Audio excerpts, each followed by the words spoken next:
Let's investigate how we can edit MIDI notes in Live's note view, and start by quickly orientating ourselves using this simple bass line.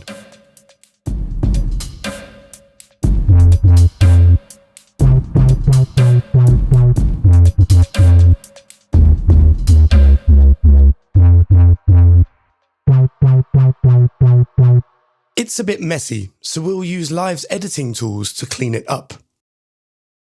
We can adjust the grid size via the menu in the top right and quantize the notes via the context menu, or by pressing Command-U on a Mac or Control-U on Windows.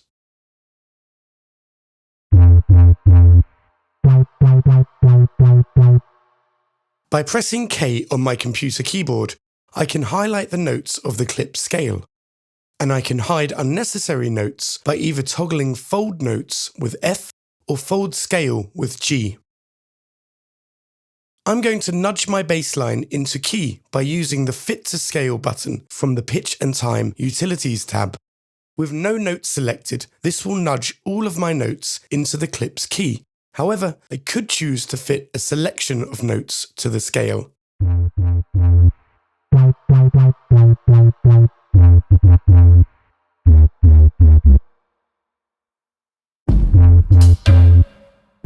In this clip, I have a drum loop that I would like to work on.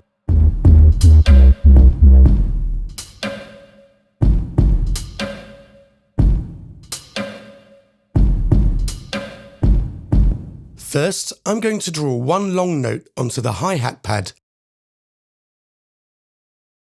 and then hit Command-E on a Mac or Control-E on Windows and slice the long note to the current grid setting.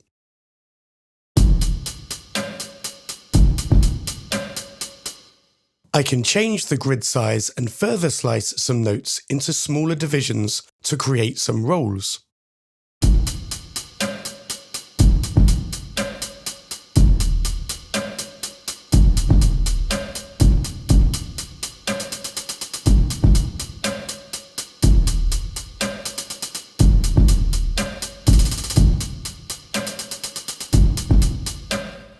As well as slicing to the grid, we can divide a note into equal parts.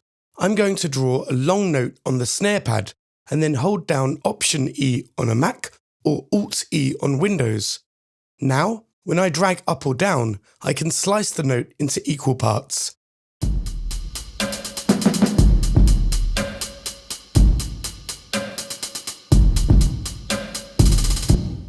I can also manually slice notes or selections of notes by holding down E and clicking on the point that I wish to cut.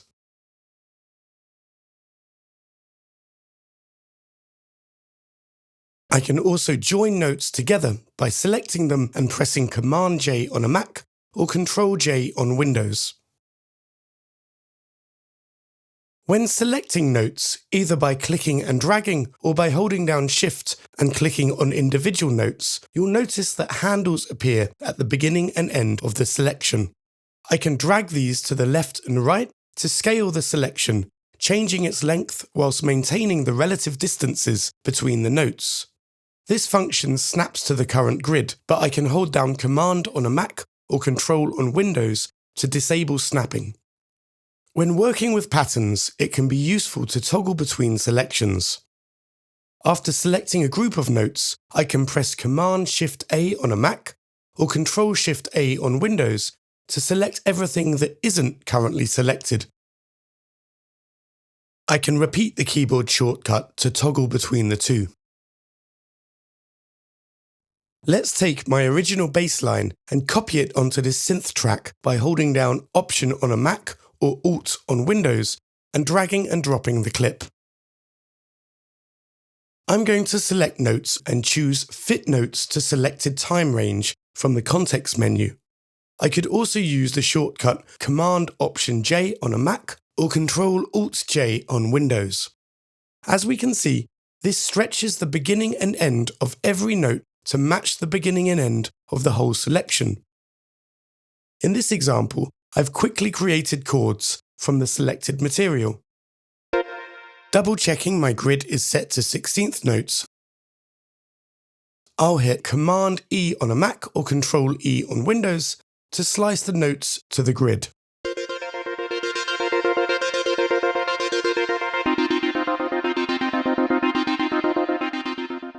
Now I'll select the first section and add some velocity randomization using the lanes at the bottom of the note view. Here I can set the range of the randomization using the slider, and if I wanted to, I could add deviation to the randomization using the slider on the far right. I'll do the same for the third section.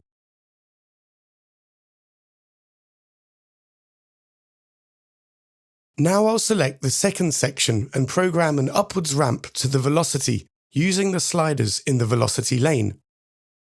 I'll do the opposite in the fourth section, ramping the velocity downwards.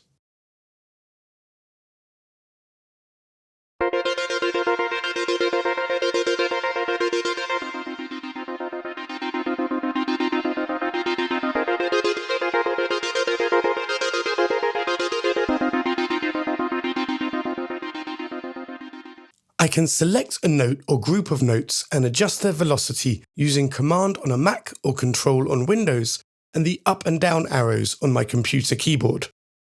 I can also hold down this key and drag up and down with my mouse or trackpad for quicker adjustments.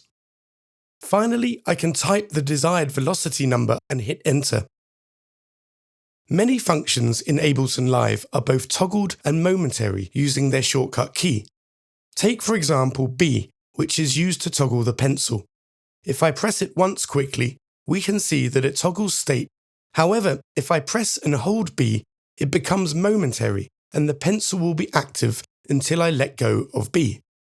The same principle applies to many other shortcuts, such as S for solo or Z for zoom. Finally, when the computer MIDI keyboard is activated, either via its button or the shortcut key M, you can hold down Shift to temporarily disable the MIDI keyboard and access shortcut keys.